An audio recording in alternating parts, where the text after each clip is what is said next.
আলাইকুম। চলে আসলাম। আসলে ইউরোপ শুধু সবাই বলে যে সুন্দর, আসলেই সুন্দর। মানে এটা না দেখলে বোঝা যাবে না যে কতটা সুন্দর। ঠিক আছে, আমার পিছনে একটা ঝর্ণা আছে, ঝর্ণাটা দেখো। ঝর্ণার পানি যদি আমার গায়ে লাগতেছে, খুব ভালো লাগতেছে। যে পাশে হচ্ছে গিয়ে একটা ঝর্ণা, ঝর্ণাটা অসম্ভব সুন্দর। ঠিক আছে, আমি পুরোটা ঘুরিয়ে দেখাই যেন আমার মুখে অনেক রোদ করতেছে।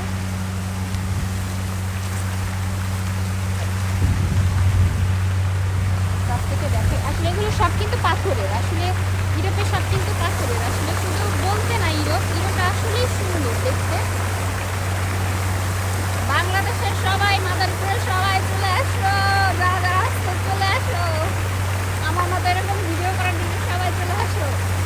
আমি আছি, তোমরাও চলে আসো। আর কেউ খাইকো না। সকল মেয়েদের উদ্দেশ্যে বলি, সকল ছেলেদের উদ্দেশ্যে বলি। ছেলেরা তো সবাই মোটামুটি চলে আসতে পারতেছে। আর মেয়েদের জন্য সুবর্ণ সুযোগ আছে। সরকার কিন্তু এখন বর্তমানে হচ্ছে গিয়ে আপনার এগ্রিকালচারের আছে, স্পন্সর আছে। এখানে কিন্তু ছেলে মেয়ে উভয়ভাবে আসতে পারবে। প্লাস হচ্ছে মেয়েদের জন্য, বিশেষ করে মেয়েদের জন্য অগ্রাধিকার অনেক বেশি দেওয়া হয়েছে ছেলেদের তুলনায়।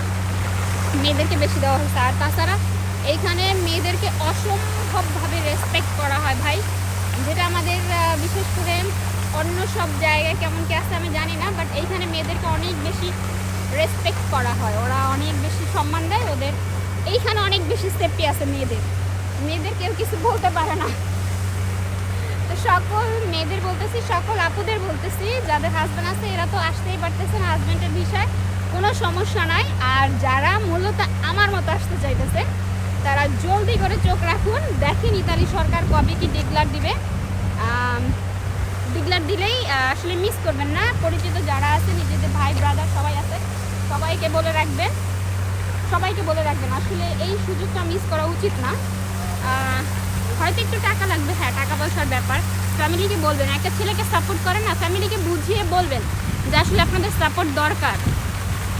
ফ্যামিলিকে বুঝিয়ে বলতে হবে, মার গহনা বিক্রি করতে হবে, তারপর চলে আসতে হবে ইউরোপে আমার মতো করে ভিডিও বানানোর জন্য। যাই হোক, আসলে আমি মজার ছলে কথাগুলো বললেও এখন বিশেষ করে বাংলাদেশের মেয়েরাও কিন্তু থেমে নাই, অনেকটা এগিয়ে গেছে, অনেক আগাইতেছে। আরও চাই যারা পড়াশোনা করতেছেন ভালো, আলহামদুলিল্লাহ। দেখা যায় আসলে বাংলাদেশের বেকারত্বটা কিন্তু অনেক বেশি। আসলে সেই জন্যই আমার বলা, বা দেখা যায় ওই অবধি পড়াশোনা মেয়েরা চাইলেও করতে পারে না। সবাই আসলে যতটুকু পড়াশোনা করছেন করেন, আলহামদুলিল্লাহ। বিশেষ করে আমাদের মাদারীপুরের মেয়েদেরকে সবাইকে বলতেছি, তোমরা চলে আসো আমার মতো করে। ঠিক আছে, ভিসা নিয়ে চলে আসো। তোমরা মনে করো যদি সঠিক প্রসেসিংয়ে যদি তোমরা এখানে আবেদন করতে পারো ঠিক টাইমে, তাইলে তোমার হচ্ছে গিয়ে যদি মালিক ভালো থাকে, ওনার যদি কাগজপাতি সব ঠিক থাকে, ইনশাল্লাহ তোমরা খুব সহজেই ভিসা পেয়ে যাবে। বিশেষ করে মেয়েদের সহজেই ভিসা পেয়ে যাবা। তোমাদের সবার জন্য অগ্রিম শুভকামনা রইল, আর আমার জন্য সবাই দোয়া করবা। আজকে এইখানেই শেষ করব। অবশ্যই আরেকটু দেখো, এই ঝর্ণাটা খুব সুন্দর। আমার মতো এরকম দেখতে চাইলে এবং আমার মতো এরকম ভিডিও করতে চাইলে চলে আসতে হবে ইতালি। কাম টু ইতালি, চলে আসো। সবাই ভালো থেকো। আমার গায়ে অবশ্যই ঝর্ণার পানি পড়তেছে, এই ঝর্ণার পানিগুলো খুব পরিমাণে পড়তেছে, প্রচুর পরিমাণে রোদ। যদিও প্রচুর ঠান্ডা ছিল, আমি জ্যাকেট নিয়ে আসছি। আমার ব্যাগ অবশ্যই এখানে রাখা আছে, কেউ যেন না নিয়ে যায়। অবশ্যই এখানে কেউ নেয় না ভাই, একমাত্র তোমার হচ্ছে গিয়ে অন্য দেশের কিছু লোক এসে ওরাই মূলত চুরি টুরি করে। এমনিতে এইখানে অসম্ভব সবাই খুব ভালো, নিয়ম কারণ সব কিছু খুব ভালো।